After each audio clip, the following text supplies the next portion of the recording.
Christian, bonsoir à tous les participants. Je suis très heureux d'être ce soir avec vous pour vous parler donc des pathologies, vous parler des pathologies des coiffe des rotateurs. Donc, je suis le docteur Alexandre Killing, je suis orthopédiste spécialisé dans la prise en charge des pathologies de l'épaule et de la main. J'exerce en région parisienne à l'Institut d'épaule Paris-Clinique-Jouvenet, en 16e, mais également à l'hôpital privé Claude Gallien dans le 91. J'ai vu qu'il y avait déjà des profs de santé de ce département.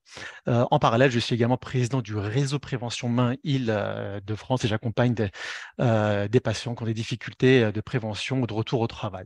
Alors ce soir, je vais vous parler d'un problème vraiment commun en orthopédie, mais que vous rencontrez souvent en consultation de médecine générale, de médecine de ville, qui est la problématique des tendinites et des ruptures de la coiffe des rotateurs. C'est un problème donc fréquent qui augmente avec l'âge, qui augmente également en fréquence et dont la prise en charge est pluridisciplinaire. Il faut un accompagnement, que ce soit du médecin traitant, du chirurgien et du kiné pour poser la bonne indication, avoir un bon accompagnement et une bonne récupération fonctionnelle.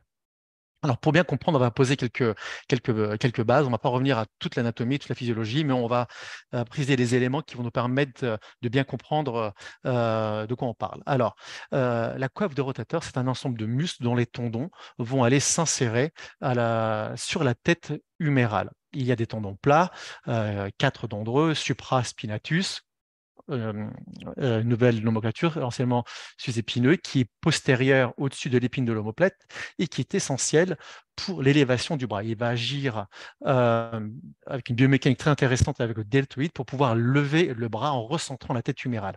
C'est un tendon qui est petit, qui est court, le muscle également est petit trapu, mais c'est un muscle essentiel à la fonction de l'épaule. Et d'ailleurs, c'est le tendon de ce muscle qui est le plus souvent touché dans les tendinopathies et dans les ruptures de la coiffe des rotateurs.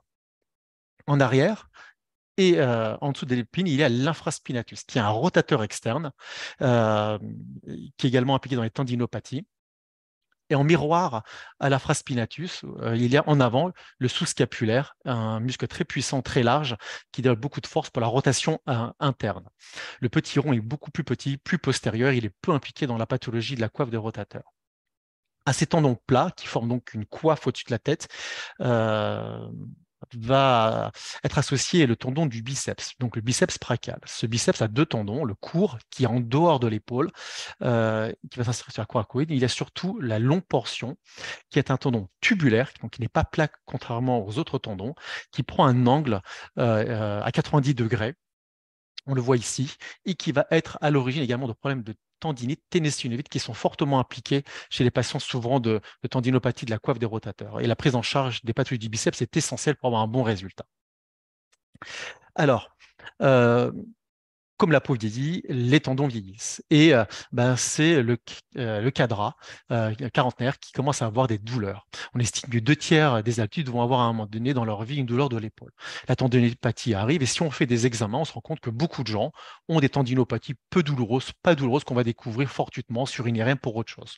Mais euh, un certain pourcentage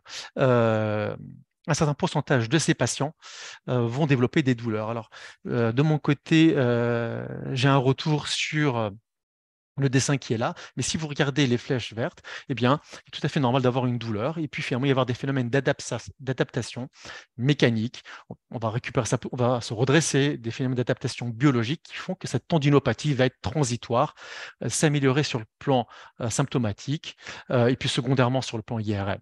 Mais un certain pourcentage de ces tendinopathies vont progressivement se dégrader et aboutir à des ruptures de coiffe. Et toutes ces ruptures de coiffe ne sont pas symptomatiques. Quand on fait des études cadavériques, on se rend compte que beaucoup de gens, au-dessus de 60-70 ans, ont des ruptures de coiffe non symptomatiques. Et pourquoi certaines deviennent symptomatiques? Tout simplement parce qu'il y a des facteurs de risque qu'on va voir tout à l'heure qui sont à l'origine de la dégradation et on perd l'adaptabilité, on perd la capacité du corps à diminuer l'inflammation, on perd la capacité du corps à se repositionner, les lésions s'aggravent et on rentre dans la pathologie de tendinopathie chronique douloureuse, de tendinopathie rompue douloureuse qui ne répond plus au traitement médical et la douleur devient donc régulière et un symptôme important. C'est la douleur qui est le principal motif de consultation. Les gens ne viennent pas vous voir en disant j'ai un trou dans l'épaule, et le docteur, j'ai un trou dans l'épaule, et en plus, ça me fait mal. Mais lorsque le patient consulte pour des douleurs de la ceinture scapulaire et de l'épaule, eh bien, il faut bien vérifier que ce n'est pas autre chose qu'une pathologie de la coiffe des rotateurs, en particulier une pathologie cervicale. Et il faudra s'en méfier en particulier si les patients ont des problèmes de syphose, si les patients ont des problèmes de posture sur leur poste de travail et si les douleurs sont bilatérales. Bien sûr, on fera un examen de la coiffe, un examen également musculaire. Il y a beaucoup de problèmes qui sont liés à des contractures musculaires trapéziennes, au niveau des rhomboïdes, l'angulaire, qu'il faudra également traiter, soulager. Des problèmes neurologiques peuvent également apparaître, que ce soit, ils sont plutôt rares, hein. Bon, une névralgie cervico-brachiale, ça c'est pas rare, mais des problèmes des stabilisateurs de la scapula, du grand dentelé, mais ces problèmes sont un peu plus rares au niveau de la ceinture scapulaire. Alors, pourquoi une pathologie de la coiffe du rotateur fait mal? Un tendon, ce n'est pas en soi innervé. Donc, une rupture ne suffit pas à faire mal. Bien sûr, lorsque le tendon se déchire, il y a une phénomène d'inflammation et, et une douleur qui apparaît.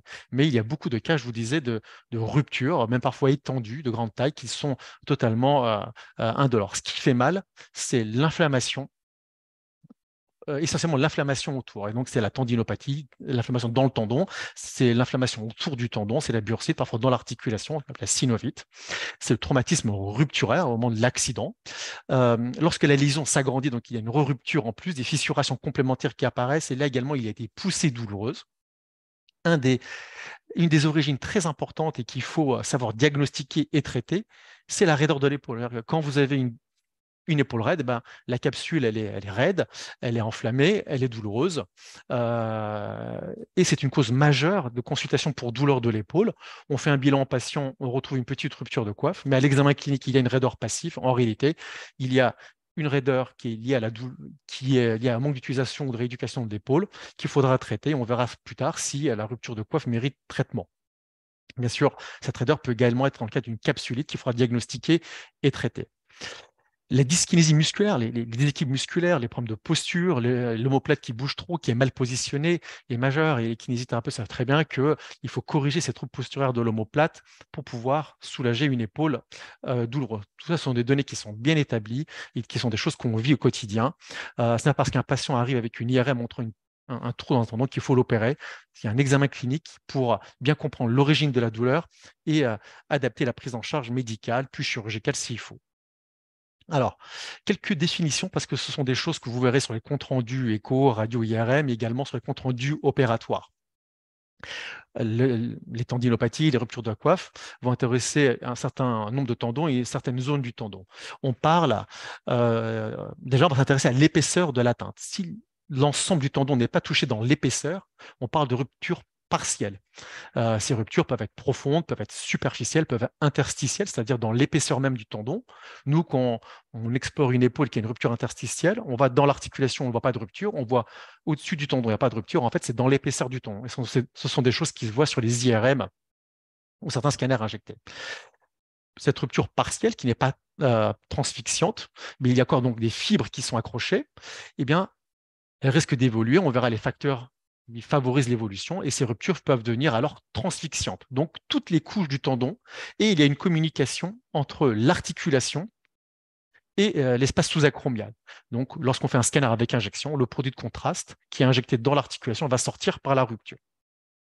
Cette rupture intéresse le plus souvent le supraspinatus. Et si vous regardez ici, vous avez une rupture transfixiante du tendon supraépineux. Là, on est sur la zone centrale de la tête humérale. Vous voyez le tendon supraspinatus et qui n'est pas inséré sur sa zone d'insertion normale. Il y a une rupture distale transfixiante. Sur l'image à côté, il s'agit d'une rupture intermédiaire, et alors que la rupture transfixiante, elle va pouvoir progressivement se rétracter dans le temps. Et là, entre l'image 1 et 2, la rupture est devenue intermédiaire, et elle a évolué pour devenir une rupture rétractée à la glaine. Donc, rupture partielle, transfixiante. Une fois qu'elle est transfixiante, elles peuvent se rétracter, distale, intermédiaire, glaine. Et ça ne préjuge pas du nombre de tendons touchés. Ça commence souvent par le supraspinatus, mais ces ruptures peuvent s'étendre à 1, 2, 3 tendons. Et lorsqu'il y a plusieurs tendons rompus, dont un rétractés à la gaine, on part de ruptures massives qui sont habituellement difficiles à réparer puisqu'elles ne sont pas réductibles. Je vous avais dit que les tendinopathies et les ruptures sont très fréquentes sur les études cadavériques ou échographiques dans la population générale, et des facteurs rendent ces ces tendinopathies ou ruptures symptomatiques. Et on parle alors de facteurs intrinsèques au tendon et de facteurs extrinsèques. C'est tout ce qui va influer l'évolution et l'apparition des symptômes. Les facteurs extrinsèques, ceux qui sont extérieurs au tendon, finalement, c'est l'âge. Plus on est âgé, plus on aura des problèmes de tendinopathie, donc chez le quadra, mais les ruptures apparaîtront, elles, plutôt chez le quinquat. Et vous voyez bien qu'il y a sur cette courbe de prévalence une nette différence entre la population de plus de 50 ans et la population de moins de 50 ans en ce qui concerne la rupture de la coiffe des rotateurs. Et cela est confirmé par de nombreuses études cadavériques et d'autres études le confirment ici. La population générale, la population symptomatique et les traumatismes aggravent dans la population la présence d'une rupture de la coiffe des rotateurs. Parmi les autres facteurs qui vont favoriser la tendinite et les ruptures, c'est le conflit sous-acromial. C'est une notion que vous avez dû certainement voir et dont vous avez parlé. Il s'agit finalement d'un problème mécanique de frottement des tendons entre les os. En pratique, c'est la coiffe des rotateurs qui va venir frotter contre l'acromion et surtout contre le ligament acromio-coracoïdien. C'est ce ligament qui est tendu entre l'acromion et la coracoïde qui fait une sangle épaisse. Lorsque le patient lève le bras, il y a des phénomènes de frottement, d'usure, et le tendon va s'enflammer, la bourse va s'enflammer. Ça provoque des phénomènes douloureux, donc inflammatoires, nocturnes qui peuvent réveiller le patient. Il y a également des difficultés à lever le bras entre 60 et 120 degrés. On parle de passage sous-acromial douloureux. En général, il y a autant de douleurs, voire plus de douleurs au moment où on baisse le bras que lorsqu'on le soulève. Ça, c'est tout à fait typique des conflits sous-acromiaux. Et vous voyez sur l'IRM ici un conflit avec un volumineux épanchement et ici une tendinopathie. Lorsque on fait une arthroscopie à ces patients, on se rend compte que le tendon, qui doit être quelque chose de lisse, régulier, assez homogène, il est tout chevelu, tout abîmé. Et il y a dans cette bourse beaucoup d'études qui ont prouvé qu'il y avait des protéines. C'est des études où on a fait des biopsies des biopsies, des analyses biochimiques, on a constaté qu'il y a beaucoup de protéines pro-inflammatoires dans cette bourse. L'acromion, donc, il est à l'origine de ce conflit sous-acromial, et également le ligament qui est devant. Cet acromion peut être plat, c'est type 1, peut être courbe ou peut être agressif, c'est le type 3. Mais une notion encore plus récente, c'est la largeur de l'acromion. On parle du CSA, Critical Shoulder Angle. En fait, plus l'acromion sera large, avec un angle ouvert, plus il aura tendance à frotter lors des mouvements du bras. Plus il est court, plus il va entraîner des phénomènes biomécaniques de compression et favoriser l'arthrose. Et donc, les patients qui présentent des tendinopathies ont souvent un angle qui est au-dessus de 35 degrés, sachant que la normale est environ établie à 33 degrés dans les études radiologiques. Il a une petite latéralité, donc souvent le côté dominant est un peu plus touché que le côté non dominant, sachant qu'il y a des études qui sont un peu contradictoires sur cela. Des facteurs comme le tabac, le diabète, l'hypercholestérolémie ont également été impliqués. Bien sûr, les traumatismes, et là, il faut penser à la fois aux micro-traumatismes, les petits gestes répétitifs, mais également les macro-traumatismes. C'est l'accident. Micro-traumatisme, c'est plutôt les petits mouvements répétés, réguliers, qui sont aussi délabrants pour les tendons que les macros. L'immobilisation, c'est une donnée sur laquelle je voudrais insister. Parfois, on voit des patients arriver en disant j'ai une tendinite, j'ai très très mal, on m'a mis une immobilisation. Bon, on peut mettre une immobilisation, mais sur un délai très court. En effet, l'excès de mouvement comme l'excès d'immobilisation sont aussi néfastes. Immobiliser trop un tendon va entraîner des modifications dans la structure même et favoriser également la dégradation. À cela s'ajoute que l'immobilisation va entraîner des phénomènes de raideur capsulaire. Donc, pas plus que quelques jours si vraiment la crise douloureuse est importante. En pratique, les seuls patients qu'il faut immobiliser, c'est ceux qui ont une crise douloureuse de résorption de calcification. Il y a des facteurs génétiques également impliqués, des populations qui ont un peu plus de problèmes de tendinopathie et de rupture de coiffe. Et le travail, c'est une maladie professionnelle potentiellement. Les manipulations au-dessus de 110 degrés répétées sont reconnues au titre de la maladie professionnelle. Donc voilà pour les facteurs extrinsèques. Les facteurs intrinsèques sont des facteurs qu'on peut pas contrôler. Eh bien, on n'est pas tous égaux, on n'a pas tous la même peau, les mêmes cheveux, on n'a pas tous la même qualité de collagène et de tendons. Certains patients ont des tendons beaucoup plus fragiles, ont une mauvaise vascularisation, une mauvaise orientation des fibres, et ils n'ont pas la même tolérance au stress oxydatif et un vieillissement plus rapide.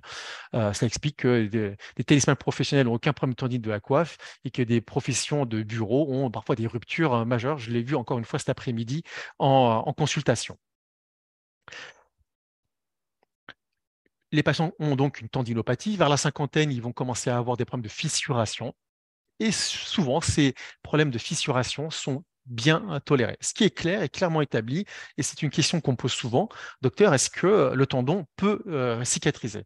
Au stade de rupture, il ne peut pas cicatriser. Les études sont concordantes. Un tendon rompu ne va jamais spontanément cicatriser.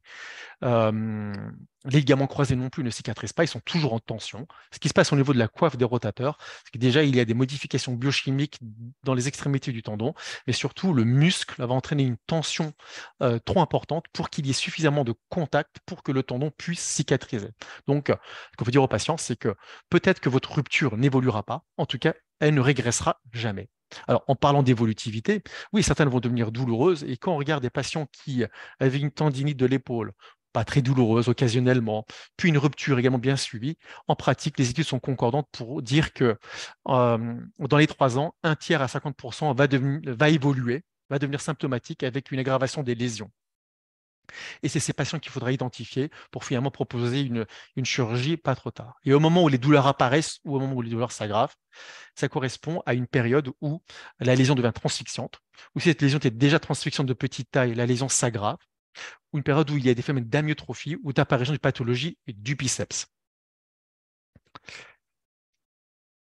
Alors, la clinique la clinique était essentielle. Vous comprenez bien que sur les imageries, on peut avoir beaucoup de ruptures et que beaucoup d'entre elles ne sont pas encore chirurgicales. Donc, c'est une corrélation de l'examen clinique, de l'évolution de l'examen clinique, de la réponse au traitement associée à l'imagerie qui permettra de poser l'indication au traitement et éventuellement à la chirurgie.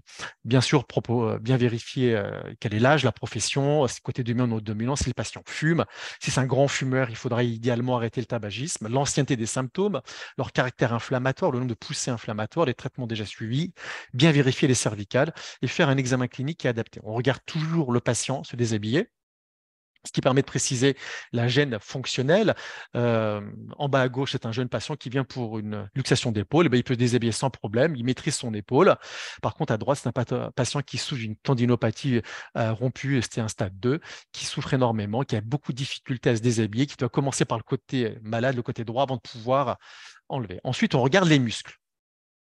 Eh bien, il peut y avoir déjà dans les formes évoluées des atrophies musculaires. Ces atrophies musculaires, il faudra se méfier que ce n'est pas un problème neurologique. Souvent, ce sont quand même ruptures de coiffe assez évoluées. Il peut y avoir également des ruptures de la longue portion du biceps qui s'accompagnent alors d'une déformation du biceps une fois sur 3 qu'on appelle le signe de Popeye. Ça n'a pas d'élément de gravité. On ne répare pas un biceps rompu au niveau de l'épaule. On peut le réparer jusqu'à la cinquantaine au niveau du coude, mais si le biceps s'est rompu, a provoqué un Popeye, on ne va pas le réinsérer. Toutes les études sont concordantes pour dire qu'il faut le laisser comme ça, le réparer s'accompagne en général d'une réapparition des douleurs. Et la gêne fonctionnelle d'un Popeye est minime. Au début, il y a une petite perte de flexion et de supination de 20%, et à 1 an, les crampes disparaissent et la douleur diminue également. Ça ne préjuge pas de ce qui se passe au niveau de la coiffe des rotateurs, mais c'est quelque chose qu'il faut dédramatiser chez les patients. Par contre, il faudra s'intéresser à la coiffe des rotateurs et voir s'il y a quelque chose à faire. On palpe l'acromioclaviculaire, la gaine du biceps, la bourse acromale, le rachis cervical, également les zones musculaires pour vérifier qu'il n'y a pas des contractures musculaires douloureuses qui peut-être méritent simplement un traitement et pas plus que ça. Ensuite, il faut tester les mobilités passives et mobilités actives. On commence toujours par les mobilités passives dans cet ordre. Pourquoi? Parce que s'il y a une raideur passive, limite, vous pouvez arrêter l'examen clinique, il faut rééduquer le patient, vous vérifiez s'il ne s'agit pas d'une capsulite et alors traiter cette raideur passive, cette capsulite. Donc, on teste l'abduction, les rotations externes au premier niveau. La rotation externe au premier niveau, c'est coude au corps, on fait comme ça. La rotation externe de deuxième niveau, c'est en abduction du bras. Euh, et puis la rotation interne, en demandant au patient de mettre sa main dans le dos et de voir le niveau d'élévation. Puis on teste les mobilités actives. Attention, méfions-nous tout de suite de la capsulite. La capsulite, vous savez que c'est une inflammation de la capsule articulaire. L'articulation gléno-humérale est très enraidie. Le patient ne peut pas provoquer d'abduction. Là, je vais filmer le patient, mais en passif, c'est très, très raide. Et là, le patient compense en mobilisant la scapulothoracique. On voit bien chez cette patiente de dos que l'omoplate se décolle. Elle compense pour bouger son membre supérieur au niveau de la scapulothoracique. Les mobiliers actifs sont testés et on en profite pour vérifier s'il y a un arc douloureux entre 60 et 120 degrés qui correspond à un signe de conflit sous-acromial. Ensuite, on recherche un conflit. Un conflit, ça correspond à une inflammation de la bourse sous-acromiale et de la coiffe par frottement donc sous l'acromion. Et le ligament qui n'est pas représenté ici, mais entre donc l'acromion et la coracoïde, qui est une sangle épaisse. Un des tests, c'est la manœuvre de Yokum. On teste l'épaule droite. Sur ce dessin, on teste l'épaule droite. Le patient place la main de l'épaule droite sur l'épaule contralatérale et il faudra lever les coudes. Les tests de conflit, ce sont des tests de douleur. Le test est positif s'il reproduit la douleur. Voici une petite vidéo que j'avais réalisée il y a quelques années. J'étais un peu plus jeune et ce patient qui va accepter de faire la vidéo, eh bien, il a des douleurs lors de manœuvres de Yokum à la pression contrariée. La manœuvre de Hawkins, eh bien, le bras est mis en abduction, l'avant-bras en face du corps, et on fera des mouvements de rotation interne et externe. Et là également, test est positif s'il est douloureux. Test de NIR, on lève le bras en stabilisant l'omoplate pour aggraver le conflit. Si ça augmente le conflit donc entre l'humérus et l'acromion, encore une fois, s'il est positif, ça prouve qu'il y a une tendinopathie et un conflit, sachant que la sensibilité et spécificité est de l'ordre de 60 à 70% et monte à 80 si les trois tests sont positifs. Ensuite, on fera le testing de la coiffe, c'est-à-dire qu'on va tester les tendons par des manœuvres spécifiques à chaque tendon. Contrairement aux manœuvres de conflit, le testing de coiffe est intéressant. On teste la force et la résistance du patient et non pas la douleur. Donc prévenir le patient que cela peut faire un petit peu mal. Le supraspinatus se testera par la manœuvre de Job. Le bras est mis en élévation antérieure, on écarte un petit peu le bras à 30 degrés environ et le pouce vers le bas. C'est essentiel de mettre le pouce vers le bas. Les Américains appellent ça le test de la canette vide, comme si on vidait une canette. Et on appuie en stabilisant l'omoplate et non, on ne teste pas la douleur, mais la résistance du patient. L'infraépineux ou sous-épineux est un tendon qui est rotateur externe. Donc, on va tester la rotation externe en position 1 et en position 2. En position 2, c'est le test de deux pattes. On met le bras en élévation et le patient devra effectuer une rotation externe contre résistance. Également, en rotation interne première position, c'est ce qu'on appelle la rotation externe contrariée. Le patient devra faire une rotation externe contre l'examinateur. Le sous-scapulaire, il y a deux tests, le belly press test, les deux mains c'est le test qui est en bas à droite, les deux mains sur le ventre, il faut avancer contre résistance les coudes, et le lift-off test, la main est dans le dos, il faudra la décoller du dos et la garder à distance contre résistance. Le biceps, un des principaux tests qui n'est pas montré ici, c'est palper la gaine. On en a parlé, c'est la palpation de la gaine du biceps. C'est ce que je fais le plus souvent. Le palm up test, c'est une résistance. Donc la paume de main vers le haut en palpant la gaine du biceps. Mais moi, en pratique, je le fais peu souvent. Il y a deux formes cliniques à connaître. L'épaule saignée hémorragique, ce sont des seniors qui ont une épaule très inflammatoire, une rupture majeure non réductible. Ils ont des épanchements et ce sont souvent des patients qui sont sous anticoagulants. Et un autre cas, c'est l'épaule pseudo-paralytique. Il y a une amyotrophie, une rupture ancienne, plus aucun tendon inséré sur la coiffe des rotateurs et une épaule qui ne bouge plus comme si les nerfs avaient été paralysés. En réalité, les nerfs vont bien, mais il n'y a plus de muscles, plus de tendons. La rupture est ancienne, les tendons sont rétractés. Les tendons rétractés, les muscles ne fonctionnent pas, ils s'amyotrophient. On a une épaule qui est vraiment non fonctionnelle et c'est également quelque chose qu'on voit chez les seniors qui n'ont pas consulté et dont l'évolution est très longue. Alors, j'ai essayé de résumer sur cette diapositive pour que vous ayez le message à prendre comme ça le plus facilement possible en mémoire, c'est comment prescrire des examens complémentaires. Et finalement, il y a deux situations cliniques. La première, euh, le patient a une douleur brutale. Ça fait assez mal. Il consulte vraiment quelques jours après parce qu'il ne peut plus supporter la douleur. Et il faut penser à une tendinopathie calcifiante. C'est quelque chose, une pathologie qu'on va, voilà, 40-50 ans, une crise de calcification. Lors de la résorption de la calcification, l'épaule est extrêmement douloureuse. Donc, quand un patient vient vous voir, il faut, si la douleur est voilà, très intense, pensez à cela. Là, il faut faire une radiographie pour vérifier s'il y a une calcification ou non, s'il y a une calcification en résorption. Parfois, les patients ont la calcification qui a disparu, donc la radiographie est rassurante, mais l'échographie pourrait retrouver alors des reliquats de calcification, un épaississement et une bursite importante traduisant la crise inflammatoire. L'IRM n'a pas d'intérêt pour le bilan des calcifications. La calcification se voit très mal, elle est souvent confondue avec une rupture de coiffe, donc c'est l'échographie qu'il faut faire. Mais en cas de début brutal, de douleur très intense, il faut penser à ces rares cas de rupture traumatique. Ce sont des gens jeunes qui ont eu un accident sportif plutôt violent et une rupture traumatique aiguë. C'est rare parce que le plus souvent, j'ai expliqué, c'est tendinopathie qui se dégrade progressivement, mais il y a quelques patients par an qui ont une rupture suite à un accident de la circulation, un accident de sport, la musculation très intense.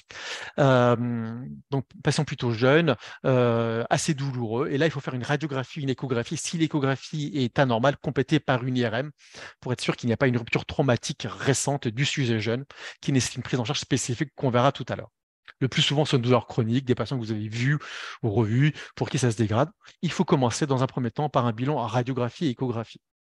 Le bilan complémenté IRM ou arthroscanner, ça sera vraiment si les douleurs persistent, sont mal contrôlées, si on veut orienter la prise en charge médicale ou chirurgicale. Euh, le scanner n'a aucun intérêt pour les problèmes de pathologie de la coiffe de rotateur. Ce sera vraiment l'IRM et l'arthroscanner. Dans d'autres pays, ils ne pratiquent plus d'arthroscanner, ils font des arthro-IRM, mais qui sont encore peu disponibles en France. Voici une radiographie. Donc, on verra s'il y a une calcification, s'il y a un acromion épaissi, s'il y a un acromion court, si on mesurera le critical shoulder angle, on vérifie qu'il n'y a pas d'ostéoarthrite, d'arthrose de l'épaule, d'omarthrose. L'échographie est un élément capital. La particularité, c'est que c'est un examen qui reste opérateur dépendant. Il permet de vérifier une tendinite simple, une bursite, une inflammation, une calcification, pour faire des mouvements dynamiques.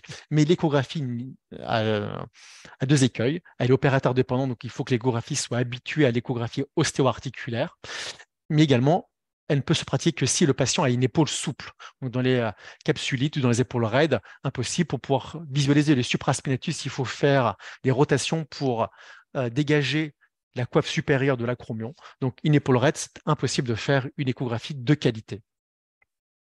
Les deux examens de référence sont l'IRM et l'arthroscanner. À gauche, vous avez des exemples d'arthroscanner. Ici, c'est une rupture donc, qui n'est pas transfixiante, qui est partielle, profonde. On voit l'articulation. Le produit de contraste a été injecté dans l'articulation. Ici, il y a une petite bursite. Et ici, une coiffe qui est continue, mais on va dire 50%, voire 2 tiers de la partie profonde, donc on appelle articulaire du tendon, est rompue. Ici, il y a une rupture transfixiante distale du supraspinatus. Ici, une rupture qui a commencé à se rétracter. Et ici, une rupture interstitielle. Il y a un feuillet profond qui est continu, un feuillet superficiel continu. Peut-être qu'il y a une petite fissure quelque part, parce qu'il y a comme une bursite importante que le produit est sorti, mais il y a un clivage. Clivage, c'est-à-dire que les fibres se sont délaminées. Il y a une séparation entre les fibres superficielles et profondes, et c'est un facteur de mauvais pronostic. Ça traduit que le tendon est plutôt malade. Voici un aspect IRM de rupture de coiffe des rotateurs. Là, c'est une vue avec une rupture très importante de la coiffe des rotateurs. Ici, une tendinopathie avec des fissurations. On voit ici le ligament acromiocoracoïdien qui est épaissi, qui vient faire une encoche, vous voyez, sur la coiffe des rotateurs. Avec la zone blanche, c'est une bursite qui est importante. Un autre exemple, c'est une rupture intermédiaire du supraspinatus avec une communication entre l'espace articulaire et sous-acromial et une très forte bursite. C'est une parfaite indication dans le premier temps à une infiltration, puis ensuite, en fonction de l'ancienneté des symptômes, discuter s'il faut la chirurgie. À l'IRM, voici une rupture interstitielle avec un clivage et une tendinopathie. Le tendon a des zones un peu grisâtres. dans son épaisseur sur le feuillet superficiel. Alors, on ne va pas opérer tous les patients. On va traiter médicalement. Alors, on va traiter médicalement s'il y a une chance que le traitement médical marche. Et ce traitement est surtout indiqué dans les patients qui sont finalement peu symptomatiques, une découverte récente, pas de gène majeur ou très rarement dans l'année. On va également proposer plutôt un traitement médical aux gens pour qui, à l'extrême, à l'autre, à contrario, ils n'ont pas un grand potentiel de cicatrisation de la coiffe des rotateurs. Donc, ce sont deux extrêmes. D'un côté, plutôt des sujets jeunes, une tendinopathie, une petite rupture débutante, partielle ou transficiente mais récente de petite taille. Et de l'autre côté, plutôt des seniors avec des ruptures plus anciennes, avec des clivages et des laminations, des lésions massives ou rétractées irréparables, les muscles abîmés, peut-être même un début d'arthrose. Ces deux extrêmes, en pratique, seront traités médicalement. Alors, quel est le principe du traitement médical? Éviter l'immobilisation, traiter par des antalgiques niveau 1, des anti-inflammatoires, repos, pas immobilisé, mais repos, on va essayer de va donner un arrêt de travail, éviter les mots répétitifs. Typiquement, c'est le patient qui refait sa maison, il va devoir se reposer. Euh, et vérifier si ce traitement fonctionne et s'il ne fonctionne pas, proposer un traitement infiltratif entre 1 à 3 infiltrations, en commençant souvent en sous-acromial. Sur ce scanner, vous voyez bien qu'il y a une volumineuse bursite, la coiffe est continue, il y a des petits signes de tendinopathie, il y a des signes de conflit. Vous voyez bien que l'acromion ici frotte contre la coiffe et que quand le patient lèvera, il y aura un phénomène de conflit, ça enflamme la bourse, ça enflamme le tendon, il y a un volumineux épanchement, repos, anti-inflammatoire, et vu la taille de la bursite, rapidement une infiltration sous-acromiale. Puis, lorsque la douleur principale est traitée, passer alors à la rééducation, dont on parlera des principes plus tard. Alors, l'infiltration sous-acromiale, est-ce qu'on peut la faire en consultation? Bon, ça m'arrive, hein, il faut avoir l'habitude, mais on va palper, manipuler et faire en sous-acromial. Là, c'est possible de faire en consultation en sous-acromial. En articulaire, il faudra être radio-guidé ou écho-guidé. Je vous montre un petit exemple d'infiltration. Elle peut se faire au bloc opératoire. Voici un patient. On désinfecte. Ça se fait sous asepsie stricte. On prend des repères. Et puis ensuite, une fois qu'on a palpé par voie latérale ou postérieure, on se guidera pour aller mettre une aiguille, être certain qu'on est au bon endroit, mettre du produit de contraste. Une fois qu'on est certain qu'on est au bon endroit, injecter la cortisone, qui est du diprostène habituellement, qui est une ampoule à 5 mg prédosée. Bien préciser aux patients qui par une petite douleur, une chaleur initiale, on ne met pas d'anesthésiant, on est habitué, il y a une seule piqûre, il y a beaucoup plus de stress qu'autre chose, c'est un geste pas si traumatisant que cela. Alors, quand et qui opérer, on revient un petit peu sur les indications. Il y a des facteurs de mauvais pronostic qui font que ça ne cicatrise pas. L'âge en est un, mais les choses changent un peu parce que la population vieillit et la population vieillit de mieux en mieux. Le tabagisme, l'excès d'anti-inflammatoire, un clivage, une infiltration graisseuse, une amyotrophie, une rétraction sont des facteurs de mauvais pronostic. Une des choses importantes, c'est le manque de motivation. Des études américaines le prouvent, que le patient pas motivé, eh bien, ça ne sert à rien de l'opérer. Le chirurgien aura beau réparer, s'il n'y a pas une rééducation correctement suivie et effectuée derrière, eh bien, ça ne marchera pas. Prendre une capsule qui est une contre-indication de la chirurgie, il faut d'abord traiter la raideur avant d'envisager l'action de travail qui est également une situation avec des suites plus difficiles. Alors, les ruptures asymptomatiques, je vous ai dit qu'elles étaient fréquentes, eh bien, on ne va pas les opérer. On les suivra, on vérifiera leur évolutivité par des examens cliniques et on adaptera la prise en charge à l'apparition des symptômes et à leur accélération. Mais pour le RAID, je vous répète, c'est une contre-indication. Privilégiez vraiment la rééducation et les infiltrations qui sont alors non pas sous-acromiales, mais intra-articulaires. La présence de critères de gravité radiologiques, donc un pincement sous-acromial, comment réparer un tendon? Il n'y a plus de place pour qu'il puisse se passer pour être accroché ici. Pardon. La présence d'une amyotrophie, on ne va pas réparer le tendon si le muscle qui contrôle ce tendon a disparu et qui s'est transformé en graisse. Et la présence d'un clivage n'est pas une contre-indication, mais c'est un facteur de mauvais pronostic et de douleur résiduelle.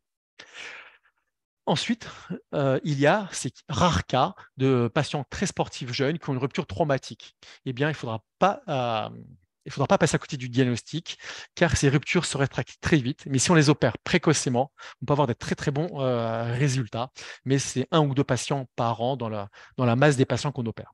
Le plus souvent, on a des patients qui ont une tendinopathie avec des symptômes qui apparaissent progressivement. On va traiter si la rupture est de petite taille par la kiné, anti-inflammatoire, infiltration. Si l'épaule est souple et malheureusement que les douleurs reviennent, on discutera la chirurgie avec un protocole de kiné, prévenez les patients, 6 à 12 mois pour avoir un bon résultat.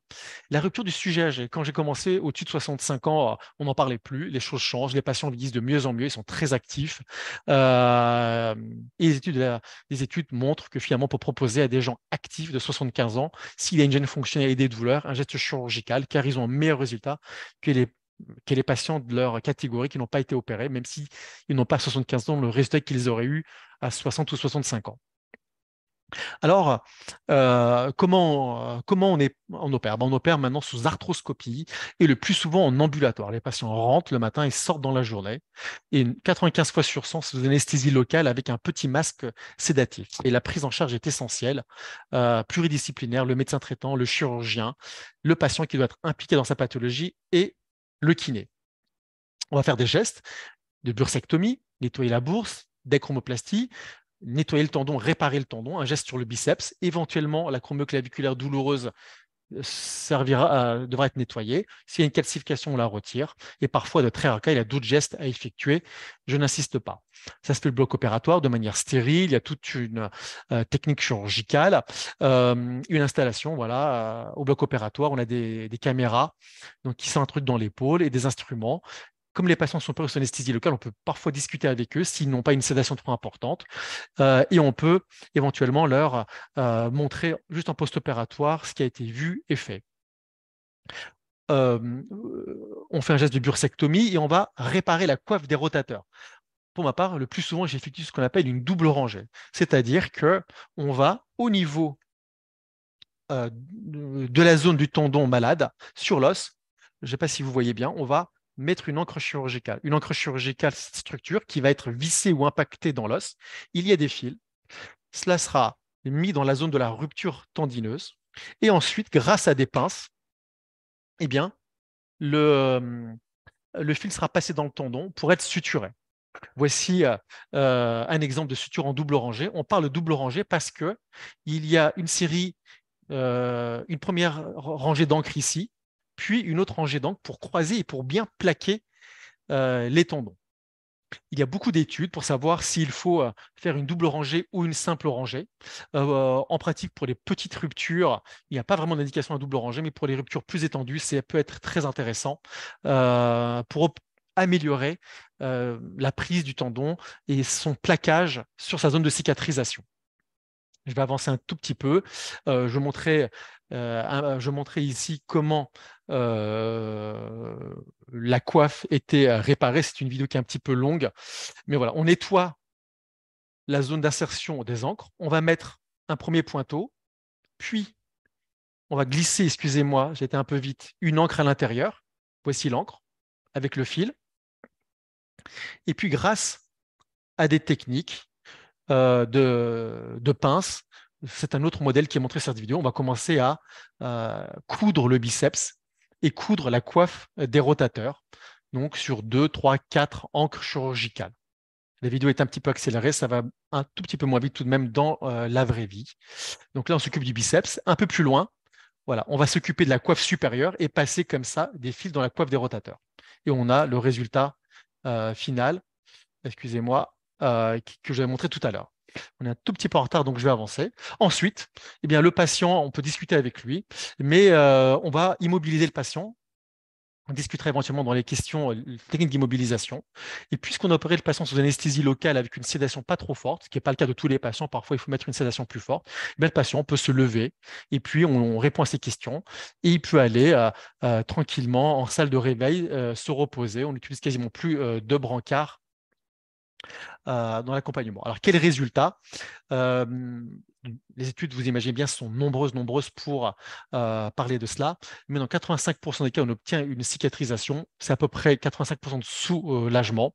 Mais malheureusement, chez les travailleurs de force, il peut y avoir jusqu'à 70% de reclassement professionnel. Il faut bien expliquer aux patients qu'on arrivera avec les kinés, avec les traitements complémentaires, à soulager les douleurs. On arrivera également, s'il n'y a pas de capsulite, à récupérer une amplitude correcte. Mais ce qui est difficile à récupérer, c'est bien sûr c'est la force. C'est la force musculaire. Bien sûr, les meilleurs résultats sont sur les ruptures distales, stade 1. Alors, la rééducation, elle est essentielle en pré-op comme en post-op, prolongée souvent. Donc, le patient doit être motivé et d'avoir bien compris cela. Et la rééducation sera adaptée à chaque phase du processus de cicatrisation. Tout d'abord, une phase inflammatoire, on protège, on immobilise, puis une phase, on va récupérer les mobilités passives, puis les mobilités actives, puis travailler la force, puis reprendre les activités sportives. En pratique, souvent pendant 2 à 3 semaines, on ne fait pas grand-chose ou du pendulaire. Moi, je suis très pendulaire précoce. Donc, nos kinés viennent voir les patients dès l'ambulatoire pour leur expliquer comment se passe le pendulaire pour que le patient puisse, avec son épouse, le faire à domicile. Ensuite, il commence la rééducation vers la 3e semaine, tout d'abord en passif. À 6e semaine, on retire l'attelle, sachant qu'à la 3e semaine, sachant qu'à la 4e semaine, on peut commencer à ne plus la porter à la maison. Et puis le travail actif sera commencé donc à la 6e semaine pour être prolongé donc plusieurs mois avec un travail de renforcement progressif, surtout à partir du 3e mois. À toutes les étapes, il faudra bien penser à refroidir l'épaule. La cryothérapie est essentielle, c'était bien prouvé sur beaucoup d'études.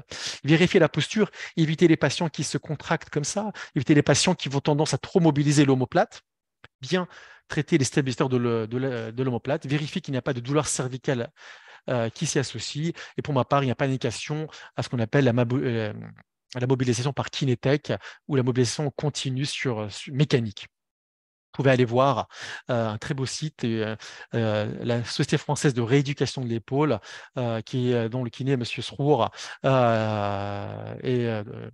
et Dr Nourissa sont très impliqués dans l'explication de ces pathologies et la rééducation de l'épaule. Alors, en conclusion, on ne perd pas une image, on ne perd pas un tendon déchiré, on ne perd un tendon déchiré qui est symptomatique, qui évolue, qui est douloureux, qui ne répond pas au traitement médical. Finalement, il y a 4 situations. Il y a ce senior qui a une rupture ancienne, mais finalement, qui arrive à mettre la main sur la tête, pas si douloureux que ça, on va le laisser tranquille. Traitement médical, surtout pas l'opérer. La rupture traumatique récente, le sujet jeune sportif, vérifier que rapidement par des examens complémentaires ce qu'il en est pour leur proposer une chirurgie de réinsertion pour avoir un bon résultat.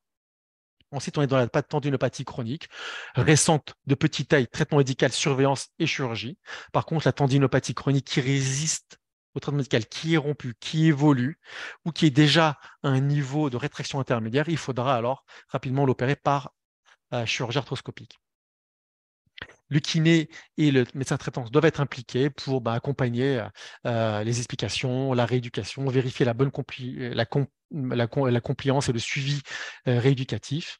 L'arthroscopie, c'est ce que tout le monde fait actuellement. En cas d'échec, il y a des options qui restent lourdes, hein, un transfert tendineux, un tendon artificiel. On fait des greffes qu'on appelle régénétènes, qui sont des patchs de tendons de bœuf qui sont utilisés comme complément pour aider à cicatriser. Mais ça reste soit la chirurgie lourde pour les transferts tendineux, soit encore des techniques qui sont en évaluation pour les greffes tendineuses complémentaires. Voilà, vous pouvez également trouver des informations sur notre site internet. Et je pense pour ma part que j'ai terminé. J'espère avoir voilà, 45 minutes, peut-être 2 minutes en trop. Et je suis tout oui pour répondre à vos questions.